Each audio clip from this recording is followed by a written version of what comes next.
La famille, s'il vous plaît, écoutez attentivement. On pensait qu'il y avait des sanctions contre la Russie, parce que l'argent, c'est quand même le nerf de la guerre. Regardez ce qu'on apprend, que l'Europe a augmenté de 7% ses achats de gaz naturel liquéfié à la Russie. Voilà, c'est-à-dire que pendant les combats, le business continue en quelque sorte. Odani, c'est un propagandiste, c'est un pro-russe. Aux ennemis de la Russie, malgré les discours du président Macron et la russophobie qui envahit la toile, la France a nettement augmenté ses achats de gaz russe.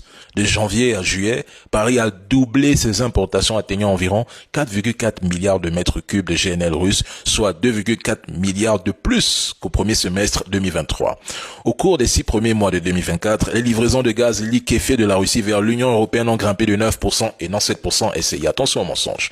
Donc, les premiers consommateurs, et devrais-je même dire, les premiers hypocrites sont la Belgique, la France et l'Espagne. Oh, le Mali, le Burkina, le Niger ne devraient surtout pas commercer avec la Russie. N'est-ce pas? La Russie serait un colonisateur, le mal absolu, prêt à coloniser l'Afrique et à tuer des Africains. Pourtant, cette même Russie alimente en énergie et en millions de tonnes de céréales et oléagineux les pays de l'Union européenne. La grosse blague du siècle. En fait, vos sanctions économiques, elles sont efficaces, n'est-ce pas? La Russie va s'effondrer, selon Bruno Le Maire, alors qu'en réalité, ils triplent directement leurs importations. Ils n'ont même pas peur de dire que la Russie est un pays pauvre, alors qu'elle est le plus riche d'Europe en termes de ressources naturelles. Elle possède presque toutes les ressources du continent africain.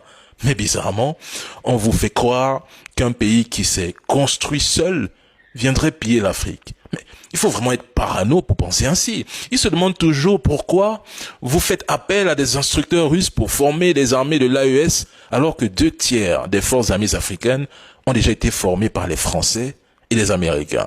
Ah oui, sûrement les journalistes d'SCI sont devenus pro-russes parce que lorsque je le disais pratiquement il y a 6 mois, voire 1 an, on disait je fais de la propagande, je raconte des conneries, il y a rupture de contrat, la réalité vous rattrapera. Et je vous dis, à la fin de cette guerre, vous allez tout autant nous donner raison. Je suis lent et patient.